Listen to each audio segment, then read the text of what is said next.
Hello everyone, welcome back to my channel. तो आज हम पढ़ने वाले हैं एक टेम्परेट क्रॉप के बारे में विच इज़ एप्पल। ठीक है, एप्पल का नाम है जिसे हम प्यार से बुला सकते हैं मैलस डोमेस्टिका। और इसका सिंपल सा मतलब मैलस वर्ड का ही मतलब एप्पल होता है और डोमेस्टिका मतलब हमने उसे डोमेस्टिकेट किया हुआ है। तो जो हम खाने के लिए खुद के कंजम्पशन के लिए जो एप्पल की वैरायटीज़ हम लगा सकते हैं दैट इज़ मैलस डोमेस्टिका। ठीक है, ये बिलोंग करता है फैमिली रोजेशी को, जिसका कैरेक्टरिस्टिक फीचर है ना फ्रूट टाइप पोम। अब पोम फ्रूट टाइप का एक्चुअली में मतलब क्या होता है, इसे आप ऐसे मत समझना कि पोमोग्रेनेट का फ्रूट टाइप पोम होगा। पोम फ्रूट टाइप का मतलब होता है जिसमें फॉल्स फ्रूट प्रेजेंट होते हैं, तो वो पोम के अंदर आते हैं, पोम फ्रूट टाइप होते हैं। और एप्पल में भी जो ओवरी है उससे फ्रूट नहीं डेवलप होता है, जो थैलेमस है उससे वो एज अ फ्रूट हम कंज्यूम करते हैं, तो इसलिए इसका फ्रूट टाइप पोम होता है। ठीक है, edible part is thalamus, inflorescence is corymb and chromosome number is 34। Deep well drained loamy soil is best apple की कल्टीवेशन के लिए and temperate climate.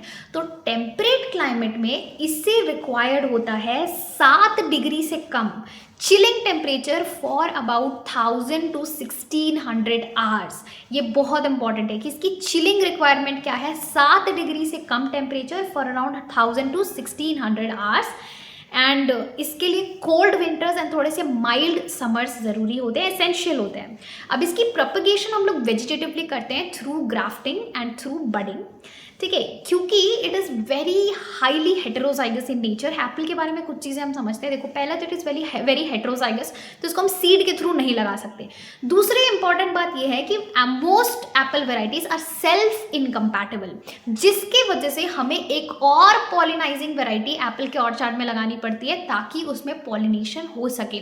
Also Honey बीज जो है वो पॉलिनेशन करवाती है। ठीक है, तो कुछ इंपॉर्टेंट पॉलिनाइजिंग वेराइटीज में आ जाता है golden delicious, granny Smith, winter banana. Yes, winter banana is a variety of Apple, ironic, and Jonathan. और कुछ important normal important varieties Apple की हैं जैसे red delicious, royal delicious, golden delicious, granny Smith, Fuji. ये सब कुछ important Apple की varieties हैं। और पॉलिनाइजिंग वेराइटीज में आई मैंशन गोल्डन डिलीशियस सबसे बेस्ट पॉलिनाइजर है, देन ग्रैनी स्मिथ, विंटर बनाना, जॉनथन, ये सब इंपॉर्टेंट पॉलिनाइजर वेराइटीज हैं।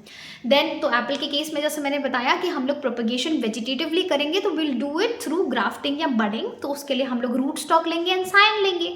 तो इसके अंदर हम लोग रूट स्टॉक्स भी वेरियस, देखो डॉफिंग रूट स्टॉक्स होते हैं जैसे कि आपकी M9, M27, सेमी डॉफिंग होते हैं M4, M7, MM106। MM106 is very important क्योंकि this is disease resistant as well, बहुत सारी डिजीज रेजिस्टेंट भी ये होता है। तो MM106 हो गया, MM111 हो गया, ये कुछ disease resistant root stock varieties होती हैं एप्पल की। अब इसमें हम लोग ट्रेनिंग सिस्टम अडॉप्ट करते हैं मॉडिफाइड सेंट्रल लीडर, क्योंकि उससे कैनोपी मैनेजमेंट ईजी हो जाता है, ऑर्चर्ड मैनेजमेंट ईजी हो जाता है और लाइट इंटरसेप्शन बेटर होती है जिससे कि फ्रूटिंग इंप्रूव होती है। Then pruning. अब एप्पल जो है वो फ्रूट बियर करता है स्पर्स में, इसीलिए प्रूनिंग करना इज वेरी इंपॉर्टेंट। तो एनुअल प्रूनिंग हम लोग करते हैं बहुत कंटिन्यूसली, एनुअली, साल भर में एक बार, जिसमें हम लोग डेड डिजीज क्रॉसिंग ब्रांचेस को रिमूव कर देते हैं। अब we apply manures FYM 10 to 20 kg per tree per year and NPK is applied in split doses, जिसमें nitrogen flowering and fruit set के पहले हमें अप्लाई करना होता है।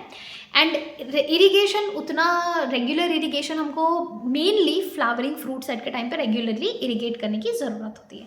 वाटर स्ट्रेस नहीं होना चाहिए, वाटर स्ट्रेस से बहुत सारे डिसऑर्डर्स और डिजीजेस होने के चांसेस होते हैं। ठीक है, तो इसी बात पे हम लोग एक वाटर स्ट्रेस और थोड़े न्यूट्रिएंट इम्बैलेंसेस की वजह से होने वाला एक डिसऑर्डर पढ़ेंगे, that is fruit drop in Apple, which is very very common और इससे बहुत ज़्यादा यील्ड रिडक्शन होती है। इसमें होता क्या है, यंग फ्लावर्स या यंग फ्रूट्स की प्री मैच्योर शेडिंग हो जाती है, तो उससे यील्ड रिडक्शन तो होगा ना।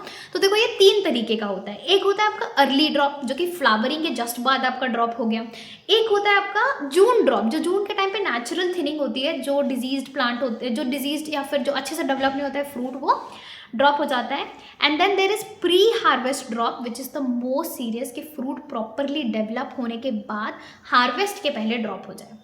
तो ये होता क्यों है, मॉइस्चर स्ट्रेस की वजह से। मान लो कि प्लांट में मॉइस्चर स्ट्रेस क्रिएट हो गया, रूट्स न्यूट्रिएंट को अच्छे से एब्जॉर्ब नहीं कर पा रहे हैं, तो अपनी सर्वाइवल के लिए, खुद को सर्वाइव करने के लिए फ्रूट्स अपने ऊपर से प्लांट अपने ऊपर से लोड कम करने के लिए फ्रूट्स को ड्रॉप कर देती है।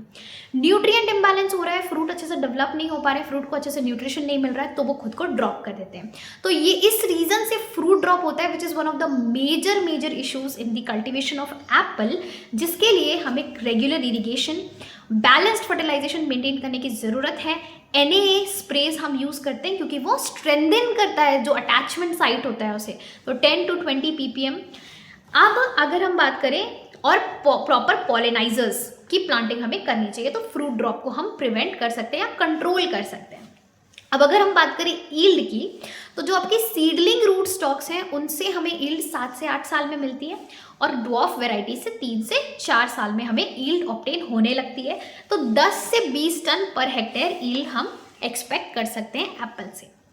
अब एप्पल में there are some physiological disorders as well, as I mentioned in the previous lectures. Physiological disorders are the disorders that are caused by the internal system of the plant. ठीक है, disorder किसी external insect या paste की वजह से नहीं होता है, बॉडी में कुछ डिसफंक्शनिंग की वजह से फिजियोलॉजिकल डिसऑर्डर्स होते हैं, जिसमें the first physiological disorder of apple is bitter pit. अब बिटर पिट का ये मतलब होता है जो फ्रूट की फ्लैश है ना, वहाँ पे सेल्स का ब्रेकडाउन होने लगता है। तो ये कैल्शियम की डेफिशिएंसी से होता है, क्योंकि कैल्शियम ही सेल वॉल का मेजर कंपोनेंट है, तो उसकी डेफिशिएंसी होती है तो सेल वॉल ब्रेक होने लगता है। एंड इसमें आपको फ्रूट्स में ये बहुत कॉमनली दिखेगा, बाहर में ब्राउन कलर के पैचेस होंगे और अंदर की तरफ वो पैचेस एक लीजन के फॉर्म में प्रेजेंट होंगे। ये एक बहुत कॉमन डिसऑर्डर है जिसके लिए हम लोग फोलियर CaCl2 का स्प्रे यूज़ करते हैं 10 से 15 दिन के इंटरवल्स पे। देन इंटरनल ब्राउनिंग या फिर the brown heart of Apple, another very common physiological disorder, जिसमें जो अंदर की तरफ के टिश्यूज होते हैं दे बिकम डिसकलर्ड। तो ये होता है स्टोरेज के टाइम पे जब हाई CO2 कंटेंट बढ़ जाता है और ऑक्सीजन कंटेंट जब कम हो जाता है, तो the internal portion of the Apple start becoming brown in colour, उसमें ब्राउनिंग आने लगती है। तो इसके लिए स्टोरेज के टाइम पे CO2 O2 अच्छे से मेंटेन करना चाहिए, प्री कूलिंग बहुत अच्छे से करनी चाहिए हमें एप्पल की। देन वाटर कोर, ये भी बहुत कॉमन फिजियोलॉजिकल डिसऑर्डर है, जिसमें एक मतलब sugary fluid in the internal surface of the Apple, it फिल्स the entire Apple with like a sugary fluid, एक शुगर टाइप के फ्लूइड से वो अंदर के पोर्शन को पूरा फिल कर देता है। तो this happens mainly due to higher sugar accumulation, और अगर हम लोग हार्वेस्टिंग डिले करते हैं तो उसकी वजह से होता है। देन सनबर्न, एक सुपरफिशियल स्कैल्ड होता है जो कि कोल्ड स्टोरेज में ज़्यादा समय तक अपने एप्पल को स्टोर करने की वजह से ब्राउन कलर की मतलब पैचेस डेवलप होने लगते हैं। तो ये कुछ फिजियोलॉजिकल डिसऑर्डर्स है एप्पल में जो इंपॉर्टेंट है, हमें समझ में आने चाहिए। इसके बाद एक बार हमने एप्पल को हार्वेस्ट कर लिया, फिर हम लोग उसमें प्री कूलिंग करते हैं, यानी कि सिंपल सा उसकी फील्ड हीट को रिमूव करने के लिए उसको हम ठंडा करते हैं, या तो हम लोग हाइड्रो कूलिंग करेंगे, उसको वॉश करेंगे, ठीक है, या फिर उसको हम प्री कूलिंग के थ्रू। इससे होता क्या है ना, क्योंकि ये क्लाइमेट्रिक फ्रूट है तो इसमें जो फील्ड हीट है वो रिड्यूस करना ज़रूरी है ताकि रेस्पिरेशन का रेट कम हो सके और फ्रूट जल्दी से मतलब ओवर मैच्योर ना हो जाए, राइपन हो चुका है और ज़्यादा राइपन ना हो जाए। फिर ग्रेडिंग करेंगे, साइज पे, कलर पे, डिफेक्ट्स पे उसको ग्रेड किया जाता है, एंड देन उसकी हम लोग कॉर्यूगेटेड फाइबर बोर्ड्स में प्रॉपर पैकेजिंग करते हैं। दूर तक अगर हमें इसे ट्रांसपोर्ट देना है तो हम इसे कुशनिंग भी करते हैं ताकि फ्रूट डैमेज ना हो, and then these are stored in cold storage for 2 to 4 months only. You can store it 0 से 1 degree Celsius temperature and a relative humidity of 85 to 90%. Major pests of apple is apple scab, codling moth और aphids, ये major pests हैं जो apple को attack करते हैं। Major diseases are apple scab, powdery mildew जो leaves में fungal mass की ग्रोथ हो जाती है which reduces the photosynthetic efficiency of the plant, and fire blight. These are some of the common diseases of apple. So that is what you needed to know about the entire apple cultivation.